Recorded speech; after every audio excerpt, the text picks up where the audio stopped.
नमस्कार दोस्तों, आप सभी का स्वागत है स्टोरी विद सिव्यांश में। दोस्तों, आज की कहानी की खास बात यह है कि आज मैं आपके लिए गांव की एक सच्ची कहानी लेकर आया हूं। तो चलिए कहानी शुरू करते हैं। ये कहानी मेरे एक दोस्त अरुण के साथ हुई घटना पर आधारित है। तो चलिए वो घटना मैं आपको अरुण की जुबानी ही सुनाता हूँ।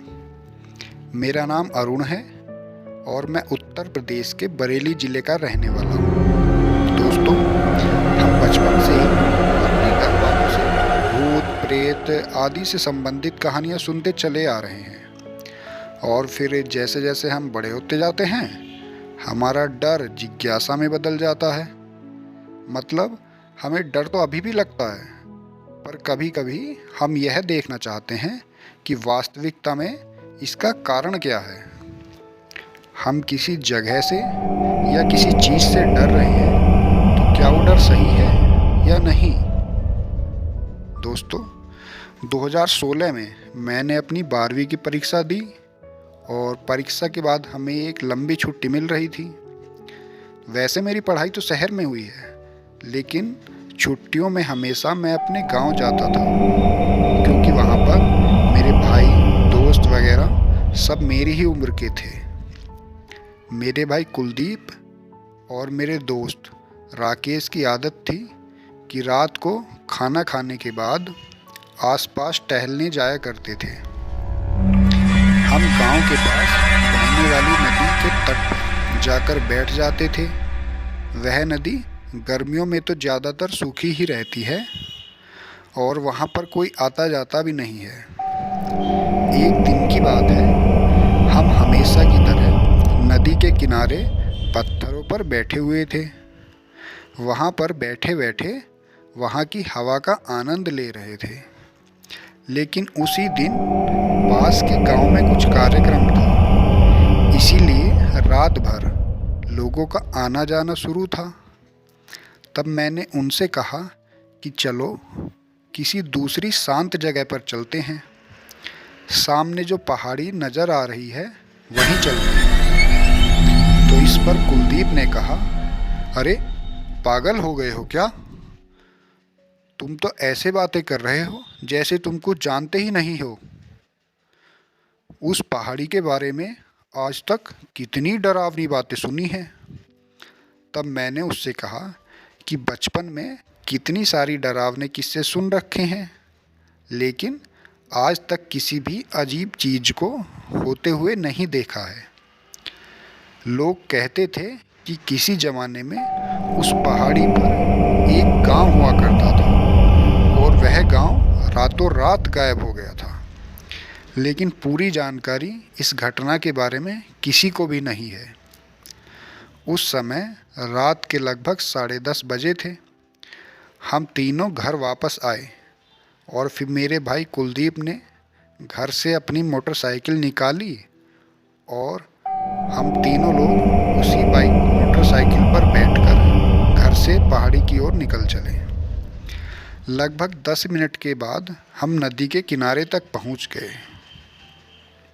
हमें पहाड़ी की जगह पर जाने के लिए वहां से आगे जाना था, लेकिन वहां कोई ऐसा निशान नहीं था जिसे देखकर आप यह बता सकें कि हाँ, यहाँ पर कोई गांव हुआ करता था। वहाँ बस सुनसान सूखी बंजर ज़मीन थी। हमें उस ज़मीन से आगे जाना था। जहाँ से हम गुजरने वाले थे, उस जगह पर बहुत सारे सूखे पेड़ थे, जो रात में उस जगह को और भी डरावना बना रहे थे। चारों ओर बहुत शांत और सुनसान डरावना माहौल था। हम जिस गांव के बारे में बातें कर रहे हैं, वह गुमनाम गांव कभी नदी की दूसरी तरफ हुआ करता था। वहां जाने के लिए हमें उस सूखी नदी को पार करना था। नदी की चौड़ाई ज़्यादा तो नहीं थी, यही कोई 40 से 50 फुट चौड़ी नदी थी और लगभग 8 से 10 फीट नदी की गहराई थी।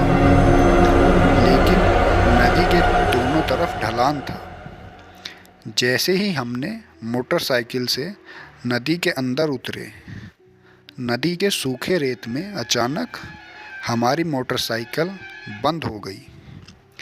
चारों ओर घनघोर अंधेरा था।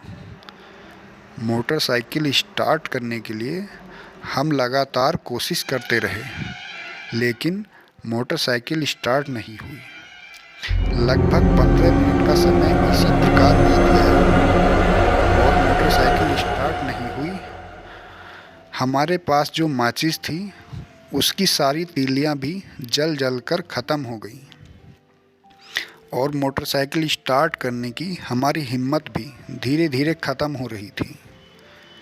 हमें कुछ समझ नहीं आ रहा था कि मोटरसाइकिल को अचानक क्या हो गया, लेकिन हमने भी ठान लिया कि अब हम लोग आगे जाकर ही रहेंगे। इसलिए हम लोग मोटरसाइकिल को धकेलते हुए नदी के ऊपर चढ़ा लिया और नदी की दूसरी तरफ पहुंच गए। इस सब में हम काफ़ी थक गए थे, पर फिर भी हमने किसी तरह मोटरसाइकिल के साथ वह सूखी नदी पार कर ली और ऊपर पहुंच गए। ऊपर पहुंचने के बाद हमने देखा कि थोड़ी दूर पर एक झोपड़ी दिखाई दी। झोपड़ी के अंदर से हल्की रोशनी दिखाई पड़ रही थी। तो मैंने उन दोनों से कहा कि उस घर से हमें कुछ ना कुछ मदद ज़रूर मिल जाएगी। फिर हम तीनों उस झोपड़ी के करीब चले गए। वो दोनों वहीं रुके और मैं थोड़ा आगे चला गया। झोपड़ी का दरवाज़ा थोड़ा सा खुला था और अंदर से दिए की हल्की पीली रोशनी नज़र आ रही थी। जब मैं झोपड़ी के पास पहुंचा तो मुझे झोपड़ी में एक बूढ़ा आदमी नज़र आया। मैं उस बूढ़े आदमी के पास जाकर खड़ा हो गया। मैंने देखा कि वह मेरी तरफ ज़रा भी ध्यान नहीं दे रहा है। तो मैंने उन्हें आवाज़ दी और कहा कि बाबा, हमारी मोटरसाइकिल बंद हो गई है। अगर आपके घर से कोई मोमबत्ती या माचिस मिल जाए तो हम देख लें कि हमारी मोटरसाइकिल में क्या खराबी है। तो बाबा ने चिलम से धुएं को खींचकर साइड में रख दिया और गहरी आवाज़ में खांसते हुए झोपड़ी के अंदर से एक जलती हुई मोमबत्ती लाकर उन्होंने मेरे हाथ में थमा दी। मैंने उनके हाथ से मोमबत्ती ली और पीछे मुड़कर चल दिया। मैं वहाँ से कुछ दूर ही गया था, तभी मेरे दोनों दोस्त चिल्लाने लगे, भाग भाग यहाँ से। मैं कुछ समझ नहीं पाया कि वहाँ क्या हो रहा है, लेकिन उनके चिल्लाने से मैं थोड़ा डर गया था। मुझे लगा कि वह जानबूझकर मुझे डराने के लिए कोई नाटक कर रहे हैं, लेकिन वे दोनों भी मोटरसाइकिल को वहीं छोड़कर नदी की तरफ तेजी से भागने लगे। अब उन्हें ऐसे दौड़ते देख मैं और ज़्यादा डर गया और उनके पीछे भागने लगा। मैंने दौड़ते हुए ही अपने पीछे मुड़कर देखा तो मुझे अपने पीछे ना कोई झोपड़ी नज़र आई और ना ही कोई बूढ़ा आदमी और ना ही कोई रोशनी, और मेरे हाथों में जो मोमबत्ती थी वो भी अचानक गायब हो गई। चारों तरफ बस काला घना अंधेरा था और गहरा सन्नाटा था। मैं बहुत ज़्यादा डर गया और दुगनी तेज़ी से भागने लगा और किसी तरह अपने दोस्तों के पास पहुंचा। तब तक उन दोनों ने भी नदी पार कर ली थी। मैंने घबराते हुए उन दोनों से कहा, अरे वह बूढ़ा आदमी और अचानक झोपड़ी कहाँ गायब हो गए। तब कुलदीप ने मुझे बताया कि तेरा नसीब अच्छा है जो तू बच गया। तूने तो बस उन्हें गायब होते हुए देखा था और हमने जो देखा, अगर तू वह देखता तो तेरी हालत खराब हो जाती। जब उस बूढ़े आदमी ने तुम्हें वह जलती हुई मोमबत्ती दी थी, तब हमने रोशनी में उसका चेहरा देखा तो उसका कोई चेहरा ही नहीं था। और तभी एक औरत झोपड़ी के अंदर से दरवाजे में आकर खड़ी हो गई। उसका भी कोई चेहरा नहीं था, उनकी आंखें नहीं थी, पर फिर भी ऐसा लग रहा था जैसे वह दोनों हमारी तरफ देख रहे हों। बहुत ही डरावना मंजर था, इसीलिए हम लोग वहाँ से भागने लगे। वहाँ से हम तीनों किसी तरह भागते दौड़ते हुए घर पहुँचे। हमारे साथ जो भी घटना हुई थी वह हमने घर पहुंचकर घर वालों को बताई। उसी समय चाचा जी ने हमारी बातें सुन ली और तब चाचा जी ने हमसे बताया कि उनके दादाजी ने उन्हें बचपन में उस जगह के बारे में एक कहानी बताई थी। वो कहानी ऐसी थी कि बहुत सालों पहले उनके गांव से थोड़ी दूर नदी के दूसरी तरफ उस पहाड़ के पास एक गांव हुआ करता था। उस गांव के लोग आसपास के अन्य गांव वाले लोगों से ज़्यादा घुलते मिलते नहीं थे। बहुत साल पहले, मतलब जब मेरे चाचा के दादाजी छोटे थे, तब उन्होंने आखिरी बार उस गांव के लोगों को देखा था। मतलब आज से लगभग 150 से 200 साल पहले। उसके बाद उन्हें वहाँ कोई नहीं दिखाई दिया। लोग कहते हैं कि इन सब बातों के पीछे एक बड़ा राज है। उस समय अंग्रेज़ों की हुकूमत हमारे देश में थी और अंग्रेज़ों ने एक कानून बनाकर शिकार पर पाबंदी लगा दी थी, जिसके कारण जंगल में रहने वाले आदिवासी लोग जंगल से बाहर आ गए। लेकिन आदिवासी लोगों को आसपास के दूसरे लोगों ने और समाज ने नहीं अपनाया। आदिवासी लोगों के पास करने के लिए कोई काम नहीं था, इसीलिए मजबूरी में ये लोग चोरी लूटपाट करने लगे। अंग्रेज़ों के कानून के हिसाब से चोरी करना अपराध है, तो इस प्रकार आदिवासी लोग अब अपराधी बन गए थे।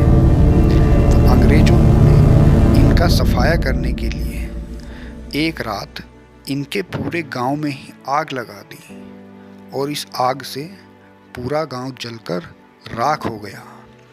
किसी को कुछ पता ही नहीं चला, क्योंकि अगले दिन वहाँ बस उस गांव की केवल राख बची थी। लोग कहते हैं कि जो भी आदिवासी उस रात जल गए थे, वह कभी कभी वहाँ से गुजरने वाले लोगों को दिखाई देते हैं और उन्हें आवाज़ भी देते हैं। आज हमने जो भी देखा, जो भी महसूस किया, वह सब इसी घटना का एक हिस्सा था। तो दोस्तों, आपको आज की कहानी कैसी लगी मुझे कमेंट सेक्शन में ज़रूर बताएं। वीडियो को लाइक करें, ज़्यादा से ज़्यादा शेयर करें और चैनल को सब्सक्राइब करें। तो चलिए दोस्तों, मिलते हैं नेक्स्ट वीडियो में। तब तक के लिए गुड बाय, टेक केयर।